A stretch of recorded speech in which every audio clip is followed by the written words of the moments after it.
स्वागत है prime news धरनी हिंदी में, जहां हम लाते हैं दिन का सबसे बड़ी खबरें, दुनिया भर की ताजा तरीन घटनाएं, भारत, ओडिशा, खेल, वित्त और विज्ञान से जुड़ी महत्वपूर्ण जानकारी, सब कुछ एक ही जगह। तो चलिए जानते हैं आज की 20 सबसे महत्वपूर्ण खबरें।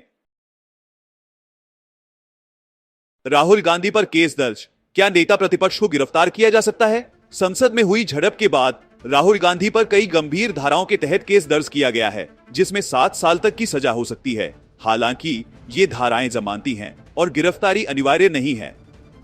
हरियाणा के पूर्व मुख्यमंत्री और आईएनएलडी प्रमुख ओम प्रकाश चौटाला का निधन। हरियाणा के पूर्व मुख्यमंत्री ओम प्रकाश चौटाला का 89 वर्ष की आयु में निधन हो गया। वे 5 बार मुख्यमंत्री रहे और उनके अंतिम संस्कार के लिए पार्थिव शरीर को सिरसा जिले के तीजाखेड़ा में रखा जाएगा। जयपुर अजमेर हाईवे पर केमिकल से लदे ट्रक की टक्कर के बाद आग, 8 की मौत, 37 घायल। जयपुर अजमेर हाईवे पर केमिकल टैंकर और ट्रक की टक्कर के बाद भीषण आग में 8 लोगों की मौत और 37 घायल हुए, जिनमें 12 की हालत गंभीर है। हादसे में 20 से अधिक वाहन और एक पाइप फैक्ट्री भी जल गई। आतंक मुक्त जम्मू कश्मीर का लक्ष्य जल्द होगा हासिल। अमित शाह।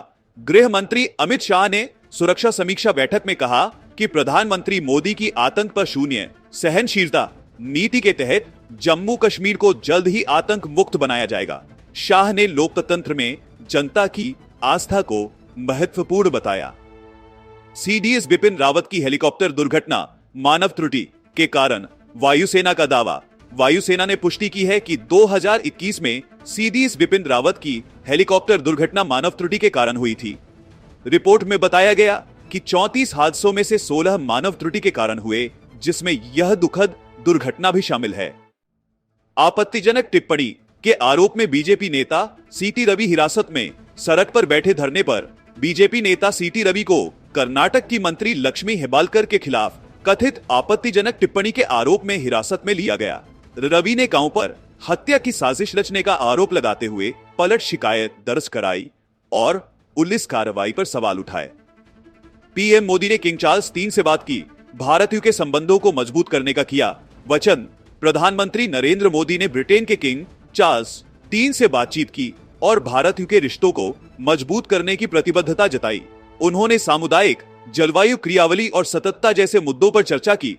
किंग चार्ल्स 3 के भारत दौरे की संभावना पर भी चर्चा की गई, जो दोनों देशों के बीच संबंधों को और गहरा कर सकता है।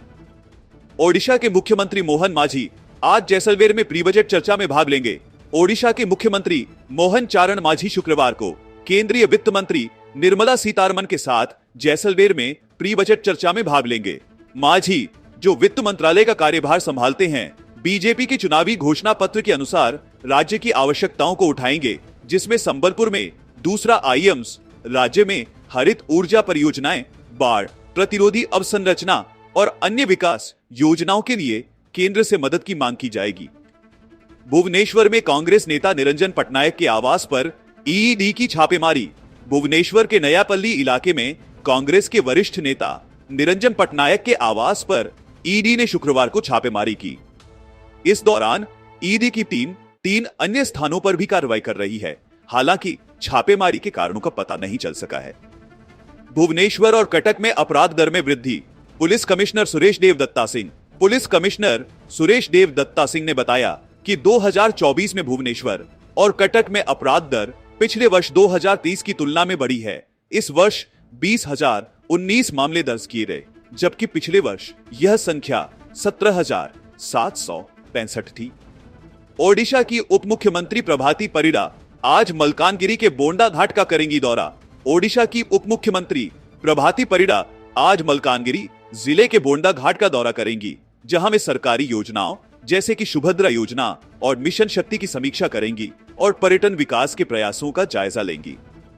भुवनेश्वर फाइनेंस कंपनी के मालिक पर कई महिला कर्मचारियों से शारीरिक शोषण का आरोप, गिरफ्तार। भुवनेश्वर के मैत्री विहार पुलिस ने एक फाइनेंस कंपनी के मालिक को गिरफ्तार किया है, जिन पर अपनी कर्मचारियों से शारीरिक शोषण और ब्लैकमेलिंग के आरोप लगे हैं। महिलाओं ने उसकी प्रताड़ना के खिलाफ पुलिस में शिकायत दर्ज कराई थी।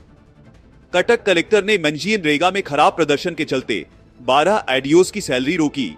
कटक जिला कलेक्टर ने मनरेगा के तहत जिम्मेदारियों को सही तरीके से निभाने में नाकाम रहे। 12 एडीओस की सैलरी रोक दी है। खराब प्रदर्शन के कारण कटक राज्य में 29वें स्थान पर है। बंगाल की खाड़ी में एक कम दबाव का क्षेत्र बन चुका, ओडिशा में बारिश शुरू, किसानों को चेतावनी। बंगाल की खाड़ी में सक्रिय कम दबाव का क्षेत्र अगले 12 घंटों में दबाव में बदलने की संभावना है, जिसके चलते ओडिशा के 19 जिलों में बारिश की संभावना है। किसानों को रबी और धान की फसलों के नुकसान की चेतावनी दी गई है।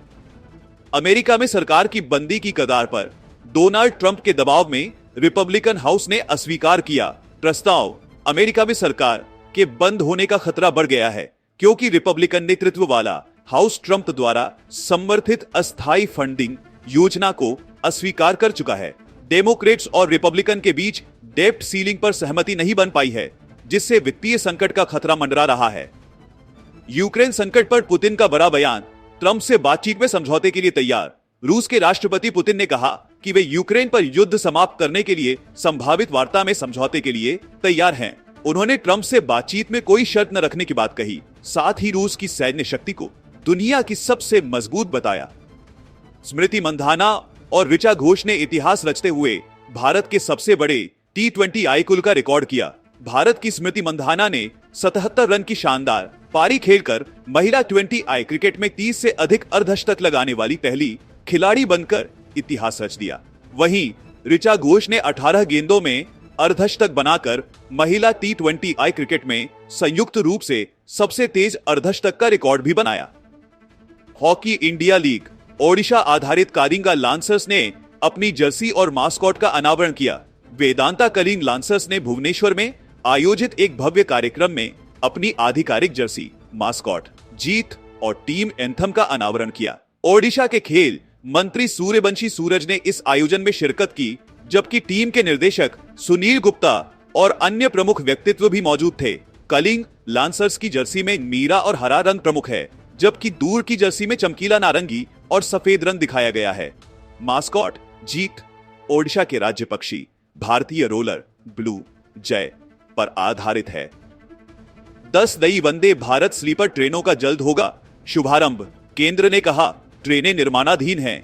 केंद्रीय रेल मंत्री अश्विनी वैष्णव ने लोकसभा में बताया कि वर्तमान में 10 वंदे भारत स्लीपर ट्रेनों का निर्माण चल रहा है और पहला प्रोटोटाइप तैयार है, जो जल्द ही फील्ड ट्रायल से गुजरेगा। यह कदम रेल कनेक्टिविटी को बढ़ाने के उद्देश्य से लिया गया है। भारतीय रेलवे ने 201 और 10 वंदे भारत स्लीपर ट्रेनों के निर्माण के लिए प्रौद्योगिकी साझेदारों को ठेका दिया है। इस दौरान मंत्री ने अमृत भारत और नमो भारत ट्रेन सेवाओं के बारे में भी जानकारी दी, जो वंदे भारत की तकनीक पर आधारित होंगी। भारतीय ईवी बाजार 2030 तक 20 लाख करोड़ रुपए तक पहुंचने की संभावना, 5 करोड़ नौकरियां पैदा होंगी।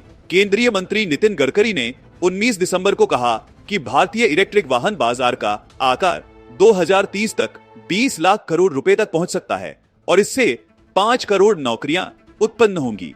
गडकरी ने बताया कि 2023-24 में ईवी की बिक्री में 45% की वृद्धि हुई है और 400 स्टार्टअप्स ने इलेक्ट्रिक दोपहिया वाहनों का निर्माण शुरू कर दिया है।